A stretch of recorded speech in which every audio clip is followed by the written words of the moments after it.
السلام علیکم ورحمۃ اللہ وبرکاتہ۔ اعوذ باللہ السمیع العلیم من الشیطان الرجیم من حمزہ ونفخہ ونفثہ۔ بسم اللہ الرحمن الرحیم۔ ونريد أن نمن على الذين استضعفوا في الأرض ونجعلهم أئمة ونجعلهم الوارثين ونمكن لهم في الأرض ونري فرعون وهامان وجنودهما منهم ما كانوا يحذرون۔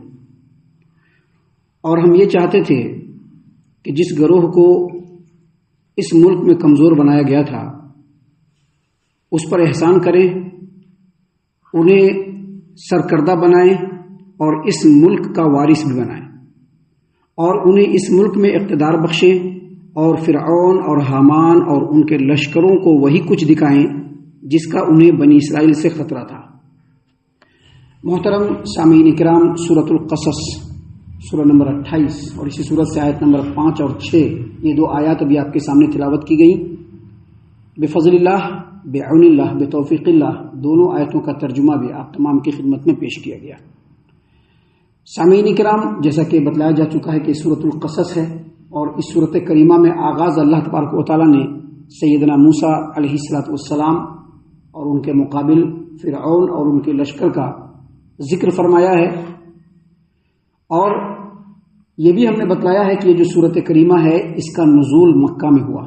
یعنی یہ جو باتیں ہو رہی ہے مکہ میں ہو رہی ہے، مکہ والوں کے سامنے ہو رہی ہے۔ ابھی ہم لوگ بعد میں سن رہے ہیں، لیکن پہلے کن لوگوں نے سنا؟ مکہ والوں نے سنا۔ اور کل ہم نے آپ کے سامنے درس میں بتلایا تھا، جو کل آیتیں پڑھی گئی، آیت نمبر 4 آپ کے سامنے پڑھی گئی تھی، اس آیت کریمہ میں اللہ تبارک و تعالیٰ نے نبی کریم صلی اللہ علیہ وسلم کے سامنے فرعون کا ذکر کرتے ہوئے کہا کہ اللہ تبارک و تعالیٰ نے موسیٰ اور فرعون کے قصے کو بالکل سچ بتانے کا وعدہ کیا، اور پھر قصہ شروع کیا کہ بے شک فرعون سرزمین میں سرکشی اختیار کر رہا ہے، اللہ کے ملک میں سرکشی اختیار کر رہا ہے۔ وہ اپنے آپ کو بہت بڑا سمجھ رہا ہے، اپنی رعایا کو اپنا غلام اور اپنی مخلوق سمجھ رہا ہے، اور اپنے آپ کو خالق اور رب اعلیٰ سمجھ رہا ہے، اور یہ سمجھ رہا ہے کہ اب اس کی حکومت کبھی ختم نہیں ہوگی۔ اور ساتھ ہی ساتھ چونکہ انسان بھی ہے، انسان کے اندر اللہ تبارک و تعالیٰ نے 2 طرح کی فطرت رکھی ہے۔ اللہ نے قرآن کریم میں اس چیز کو واضح کیا ہے کہ ہر انسان کے اندر شر اور خیر دونوں کا مادہ اللہ نے رکھا ہے۔ اور ہم نے ایک درس میں یہ بھی بتلایا تھا کہ جو آدمی اپنے جس مادے کو آگے بڑھانے کی کوشش کرے گا اللہ اس کو اس میں آگے بڑھا دے گا۔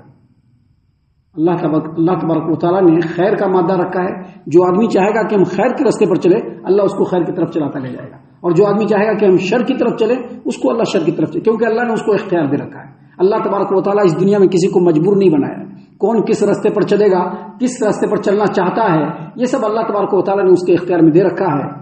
تو فرعون انسان، حالانکہ وہ اپنے آپ کو رب اعلیٰ سمجھ رہا ہے، لیکن وہ انسان ہے، اور انسان ہونے کے ناطے اس کے اندر جو خیر کا جو مکر و فریب کا جو مادہ ہے وہ بھی بہت زبردست ہے اس کے اندر۔ اس نے اپنے حکومت کو باقی رکھنے کے لیے، مضبوط رکھنے کے لیے اور مضبوط بنائے رکھنے کے لیے اپنے ملک کے اندر ایک پالیسی اس نے لاگو کیا۔ اور پالیسی کیا لاگو کیا؟ قانون کیا لاگو کیا؟ قانون یہ لاگو کیا کہ ہمارے ملک میں 2 طرح کے، ایک سٹیزن 1 اور دوسرا سیکنڈ سٹیزن 2، جیسا کہ آج کے ڈیٹ میں بھی بہت سارے حکومت کے لوگ اس طرح سے کرنے کی کوشش کرتے ہیں۔ اور ہم اگر حالات حاضرہ کا جائزہ لیں گے تو بہت سارے ملکوں کی جو ہے مثال اس کے سامنے ہے کہ لوگوں نے اور بادشاہوں نے اور حکمرانوں نے اپنے ملکوں کے اندر 2 طرح کے قانون کو لاگو کرنے کی کوشش کی، اس میں ایک سٹیزن 1 اور دوسرا سٹیزن 2، یعنی دوسرے نمبر کا شہری۔ فرعون نے بھی یہی پالیسی اختیار کیا۔ اس نے کیا پالیسی اختیار کیا کہ مصر کے جو قدیم ترین باشندے ہیں، جو فرعون کے خاندان اور قبیلے سے ہیں، ان لوگوں کو اس نے فرسٹ نمبر پہ رکھا، فرسٹ کیٹیگری میں رکھا، اور ان لوگوں کو ہی سرکاری عہدہ اور منصب ملتا تھا، اور ان لوگوں کے تمام حقوق کی کمپلیٹ رعایت کی جاتی تھی۔ اس کے مقابلے میں 400 سالوں سے مقیم مصر کے اندر جو بنی اسرائیل تھے، جو یوسف علیہ السلام کے آنے کے بعد آئے تھے، ان کو دوسرے نمبر پہ رکھا، ان کو غلام بنا کر کے رکھا۔ ان کا کام تھا کہ بس غلامی کرنا، فرعون اور فرعون کے جو افراد تھے ان کے گھر میں غلامی کرنا، ان کی عورتیں ان کے گھر میں کام کرنا، بس یہ پہلی پالیسی اس نے اختیار کی۔ دوسری پالیسی قومیت کا، قومیت،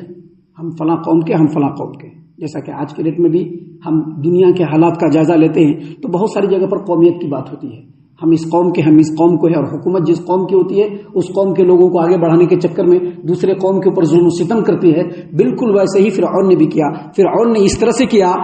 کہ بنی اسرائیل کے نسل کو ختم کر دینے کے لیے ایک تو ان کے اوپر ظلم کیا، اور دوسرا ایک قانون لاگو کیا کہ بنی اسرائیل کے اندر جتنے بھی لڑکے ہوں گے ان تمام کو ذبح کر دیا جائے گا، جتنے بھی بچہ جو لڑکا پیدا ہوگا، میل بچہ پیدا ہوگا، اس کو مارا جائے گا اور لڑکیوں کو چھوڑ دیا جائے گا۔ اس کے پیچھے جو اس کا کارن تھا وہ یہی کہ جب سارے لڑکے مر جائیں گے تو جو لڑکیاں عورتیں ہوں گی وہ خود بخود بنی اسرائیل کے لوگوں جو خود بخود فرعون اور فرعونیوں کے قبضے میں آ جائیں گی، اور دھیرے دھیرے ان کی نسل ختم ہو کر کے قوم قبطی کے اندر وہ مدغم ہو جائیں گے۔ اس لیے اللہ تبارک و تعالیٰ نے یہاں پر پہلے فرعون کے بارے میں بتلایا کہ اس کا یہ معاملہ تھا، وہ اس طرح سے ظلم و ستم کر رہا تھا، وہ اس طرح سے بنی اسرائیل کو اس صفحہ ہستی سے مٹانا چاہتا تھا۔ لیکن ایک بات ہمیشہ یاد رکھیے، دنیا میں رہنے والے چاہے وہ حکمران ہوں، چاہے وہ کوئی صاحب ہوں، وہ اپنے چال کے حساب سے چلتے ہیں، اور اللہ تبارک و تعالیٰ کی چاہت ہوتی ہے وہ کچھ اور ہوتی ہے۔ اللہ تعالیٰ نے قرآن کریم میں فرمایا وَمَا تَشَاءُونَ إِلَّا أَن يَشَاءَ اللَّهُ رَبُّ الْعَالَمِينَ، تمہارے چاہنے سے کچھ نہیں ہوتا، جو رب العالمین چاہتا ہے وہ ہوتا ہے۔ اللہ تعالیٰ نے قرآن کریم میں یہ بھی کہا وَمَكَرُوا وَمَكَرَ اللَّهُ وَاللَّهُ خَيْرُ الْمَاكِرِينَ، لوگ بھی چال چلتے ہیں اور اللہ تبارک و تعالیٰ بھی تدبیر کرتا ہے، لیکن اللہ تبارک و تعالیٰ کی تدبیر جو ہوتی ہے وہ سارے تدبیروں کے اوپر بھاری ہوتی ہے۔ تو یہاں پر بھی وہی ہوا، اللہ تبارک و تعالیٰ نے یہاں پر فرمایا وَنُرِيدُ أَن نَّمُنَّ عَلَى الَّذِينَ اسْتُضْعِفُوا فِي الْأَرْضِ، اور ہم چاہتے تھے کہ جس گروہ کو ملک میں کمزور بنایا گیا ہے ان کے اوپر ہم احسان کریں، وَنَجْعَلَهُمْ أَئِمَّةً، اور ان کو رہنما بنائیں، وَنَجْعَلَهُمُ الْوَارِثِينَ، اور اس ملک کا ان کو وارث بنائے۔ مطلب کیا؟ مطلب یہ ہے کہ فرعون کے جو لاؤ لشکارے تھے ان کی چاہت یہ تھی کہ بنی اسرائیل کو کمزور کر دیا جائے،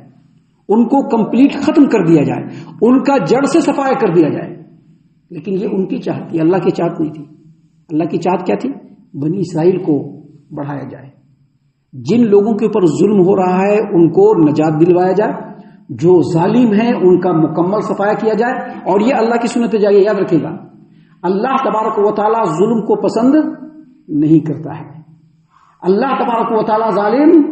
نہیں ہے، اللہ تبارک و تعالیٰ ظلم کو پسند نہیں کرتا ہے۔ اور جو بھی قوم اس روئے زمین پر ظلم و ستم کا رستہ اختیار کرتی ہے، جب ان کے پاپ کا گھڑا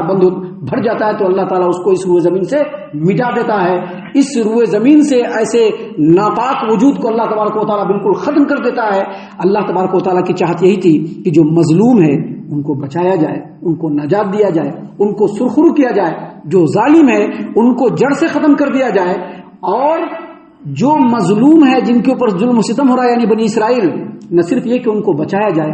بلکہ ان کو رہنما بنایا جائے، ان کے سر کے اوپر دین کی سرداری کا تاج رکھا جائے، اور جس ملک میں ان کے اوپر ظلم ہو رہا ہے اس ملک کا بھی ان کو وارث بنا جائے، یعنی مصر کا۔ سامعین کرام، اللہ تبارک و تعالیٰ نے اسی بات کو یہاں پر بیان فرمایا کہ ہماری چاہت یہ تھی کہ اس ملک میں جن کو کمزور بنایا جا رہا ہے ان پر ہم احسان کریں، اور اللہ نے احسان کیا بنی اسرائیل کے اوپر، اللہ نے بنی اسرائیل کے اوپر احسان کیا۔ وَنَجْعَلَهُمْ أَئِمَّةً، اور ان کو دین کے اعتبار سے رہنما بنایا جائے۔ آج امت محمد اس روئے زمین پر دین کے اعتبار سے رہنما ہے نا،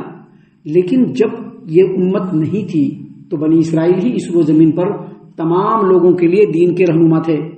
تمام لوگوں کے لیے دین کے رہنما تھا۔ ہم نے بتلایا تھا جمعہ کے خطبے میں، آج بھی اگر آپ گوگل سرچ کریں گے تو 100 ایسے لوگ جنہوں نے لوگوں کے اوپر زبردست پربھاؤ ڈالا، اس میں سب سے نمبر 1 پر کون ہے؟ ہمارے محمد عربی صلی اللہ علیہ وسلم۔ گویا اللہ تبارک و تعالیٰ نے ان کو امام بنایا، گویا اللہ تبارک و تعالیٰ نے ان کی امت کے ان لوگوں کو امام بنایا جو نبی کریم صلی اللہ علیہ وسلم کی نقش قدم کی پیروی کرنے والے ہیں۔ بالکل اسی طرح سے اللہ تبارک و تعالیٰ نے بنی اسرائیل کو بھی امام اور رہنما بنایا، ان کو مصر کا وارث بنایا۔ اسی بات کو اللہ تبارک و تعالیٰ نے یہاں پر بیان فرمایا، اور مزید کہا وَنُمَكِّنَ لَهُمْ فِي الْأَرْضِ وَنُرِيَ فِرْعَوْنَ وَهَامَانَ وَجُنُودَهُمَا مِنْهُمْ مَا كَانُوا يَحْذَرُونَ، اور ان کے اور انہیں اس ملک میں اقتدار بخشے، اور فرعون اور حامان اور ان کے لشکروں کو وہی کچھ دکھا دیں جس کا انہیں بنی اسرائیل سے خطرہ تھا۔ بنی اسرائیل سے ان کو کیا خطرہ تھا کہ ایک نوجوان پیدا ہوگا، ایک لڑکا پیدا ہوگا جو نوجوان ہوگا، اور وہی فرعون کے حکمرانی کا خاتمہ کرے گا۔ یہی تھا نا، یہی خطرہ تھا اس کو کہ بنی اسرائیل میں ایک لڑکا پیدا ہوگا اور وہ لڑکا جب بڑا ہوگا، نوجوان ہو جائے گا، تو وہی بنی اسرائیل کے تخت و تاج کے خاتمے کا سبب بنے گا۔ محترم سامعین اکرام، یہ خطرہ تھا اس کو، اللہ تبارک و تعالیٰ نے وہی خطرہ اس کو دکھایا۔ آپ نے پڑھا ہوگا، سنا ہوگا، آپ نے بارہا اہل علم کی زبانی سنا ہوگا کہ اللہ تبارک و تعالیٰ نے فرعون کو اور اس کے پورے لا و لشکارے کو دریا کے اندر دریا بند کر دیا، اور اسی دریے سے بحفاظت سیدنا موسیٰ علیہ الصلوۃ والسلام اور بنی اسرائیل کو اللہ تبارک و تعالیٰ نے نجات دیا۔ یہی چیز بتلایا ہے کہ اور انہیں اس ملک میں اقتدار بخشی، یعنی بنی اسرائیل کو۔ اور فرعون اور حامان، فرعون تو جان رہے ہیں، حامان کے بارے میں آگے بتلائیں گے۔ حامان فرعون کا وزیر تھا، جو ان تمام ظلم و ستم میں فرعون کے بالکل شانہ بشانہ تھا۔ اللہ نے فرمایا کہ اور فرعون اور حامان اور ان کے لشکروں کو وہی کچھ دکھا دیں جس کا بنی اسرائیل سے ان کو خطرہ تھا، اور ایسا ہی ہوا۔ یہاں پر بتلانا یہ مقصود ہے کہ ان باتوں کے ذریعے سے ابھی واقعہ آگے کنٹینیو ہے، جو بہت تفصیل سے اللہ تبارک و تعالیٰ نے بیان فرمایا ہے، لیکن ان باتوں کو بیان کرنے کا کئی مقصد ہے۔ ایک مقصد یہ ہے کہ جو مکہ اور عرب کے اندر یہودی ہیں، ان یہودی کو معلوم ہو جانا چاہیے کہ جو قوم بھی اللہ کے نبی کے راستے کو چھوڑے گی، اس قوم کی امامت چھین لی جائے گی۔ بنی اسرائیل کی امامت چھین رہی ہے، اور امامت کس کی میں آ رہی ہے؟ محمد عربی صلی اللہ علیہ وسلم کی امت میں۔ ان کو یہ بتانا مقصود ہے۔ دوسرا بتلانا یہ مقصود ہے کہ مکہ والے جو ظلم و ستم کر رہے ہیں مسلمانوں پر، اب ان کے ظلم کا بھی گھڑا بھرنے والا ہے، اور ان کے ظلم کی اس چکی کو اللہ تعالیٰ بالکل ملیا میٹ کرے گا، اور مسلمانوں کو اللہ تبارک و تعالیٰ سرخرو کرے گا۔ دوسری بات، اور تیسری بات، جب جس دور میں بھی مسلمان یا کوئی بھی انسان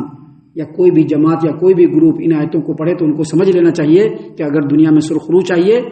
تو نبی کی اتباع میں ملے گی، وگرنہ کہیں پر بھی سرخروئی نہیں ملنے والی ہے۔ ہم اللہ سے دعا کرتے ہیں کہ اللہ تعالی ہم تمام کو ان تمام باتوں کے اوپر خوب غور و فکر اور تدبر کرنے کے ساتھ ساتھ ان باتوں پر عمل کرنے کی بھی توفیق عنایت فرمائے،